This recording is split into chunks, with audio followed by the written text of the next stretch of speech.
Hello friends, welcome to my channel. It's me Jhansi vlog. ఈ రోజు మనం సమ్మర్ స్పెషల్ మునక్కాయ మామిడికాయ సాంబార్ రెసిపీ ఎలా చేసుకోవాలో చూద్దాం. వేడివేడి అన్నంలో పుల్లటి మామిడికాయతో ఊరిన ములంకాడ సాంబార్ను వేసుకొని పక్కనే పాపడ్ కానీ ఒడియాలు కానీ పెట్టుకొని తింటుంటే చాలా అద్భుతంగా ఉంటుంది. ఈ సమ్మర్లో తప్పకుండా ట్రై చేయాల్సిన రెసిపీ ఇది. అస్సలు మిస్ అవ్వకండి. ముందుగా ప్రెషర్ కుక్కర్లో అరకప్పు నానబెట్టిన కందిపప్పును వేసుకొని ఇందులో 1.5 కప్పు నీళ్లు పోసుకొని 4-5 విజిల్స్ వచ్చినంత వరకు మెత్తగా పప్పును ఉడకబెట్టుకోవాలి. 5 విజిల్స్ తర్వాత పప్పు మొత్తం చూసారు కదా, చాలా మెత్తగా అయింది. ఇప్పుడు దీన్ని పక్కన పెట్టుకుందాం. ఇప్పుడు మనం సాంబార్ పేస్ట్ రెడీ చేసుకుందాం. ముందుగా స్టవ్ మీద ప్యాన్ పెట్టి ప్యాన్లో 1/2 టేబుల్ స్పూన్ ఆయిల్, ఎండుమిర్చి, 1/2 టీ స్పూన్ శనగపప్పు, 1/2 టీ స్పూన్ జీలకర్ర, 1 టేబుల్ స్పూన్ ధనియాలు ఇవన్నీ వేసి ఎండుమిర్చి పొంగి పప్పులన్నీ గోల్డెన్ కలర్లో వచ్చేంత వరకు ఫ్రై చేసుకోవాలి. పప్పులన్నీ బాగా ఫ్రై అయిన తర్వాత ఇవన్నీ ఒక మిక్సీ జార్లోకి తీసుకొని చల్లారిన తర్వాత కొంచెం కొంచెంగా నీళ్లు పోసుకుంటూ కాస్త బరకగా గ్రైండ్ చేసుకోవాలి. అదే కడాయిలో కొంచెం ఆయిల్ ఎక్కువగా వేసుకొని మామిడికాయ మునక్కాయ సాంబార్తో పాటు తినడానికి కొన్ని పాపడ్లు అయితే వేపుకుంటున్నాం. ఇవి సగ్గుబియ్యం పాపడ్. ఈ పాపడ్ టేస్ట్ అయితే సూపర్గా ఉంటుంది.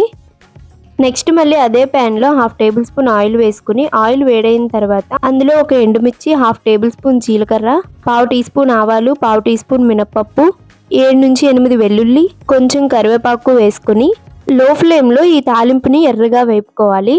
బాగా వేగిన తాలింపులో 1 కప్పు సన్నగా తరిగి పెట్టుకున్న ఆనియన్స్, 4-5 పచ్చిమిర్చి, కొంచెం ఉప్పు వేసుకొని 1 నిమిషం పాటు ఆనియన్స్ని వేపుకోవాలి. ఉల్లిపాయలను ఎక్కువసేపు వేపుకోకుండా జస్ట్ 1 మినిటే వేపుకోవాలి. అలా అయితే సాంబార్ తినేటప్పుడు మన నోటికి చాలా టేస్టీగా అనిపిస్తుంది.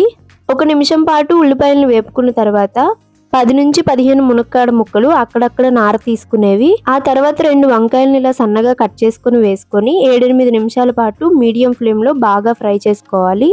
మీడియం ఫ్లేమ్లో పెట్టి మధ్య మధ్యలో కలుపుకుంటూ మునక్కాడను బాగా మగ్గించాలి. మునక్కాడ చూసారు కదా, ఇలా సగం మగ్గితే సరిపోతుంది. మిగిలింది తర్వాత మధ్యలో మగ్గుతుంది. అలాగే ఇందులో 1 కప్పు టమాటో ముక్కలు వేసుకోవాలి. తర్వాత 1/2 టీ స్పూన్ పసుపు, 1/2 టీ స్పూన్ కారం వేసి బాగా కలుపుకోవాలి. ఆ తర్వాత కాస్త బరకగా గ్రైండ్ చేసిన సాంబార్ పేస్ట్ ఉంది కదా, అది కప్పున్నర నీళ్లు పోసి 3-4 నిమిషాల పాటు సాంబార్ ముద్దని ములంకాడలు బాగా పట్టనివ్వాలి. సాంబార్ ఇలా కొంచెం దగ్గర పడిన తర్వాత ముందుగా మెత్తగా చేసుకున్న కందిపప్పును వేసుకోవాలి. ఆ తర్వాత ఇందులో 1.5 లీటర్ వాటర్ వేసుకొని బాగా మిక్స్ చేసుకోవాలి.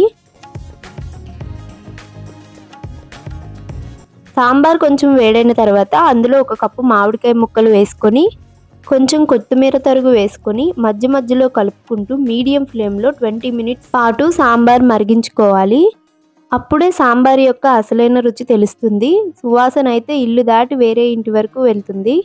20 నిమిషాల తర్వాత సాంబార్ మొత్తం చూసారు కదా, దగ్గర పడింది. ఈ టైంలోనే చిన్న బెల్లం, 2-3 టేబుల్ స్పూన్లు కొత్తిమీర తరుగు వేసుకొని 2-3 నిమిషాల పాటు బాగా మగ్గనివ్వాలి.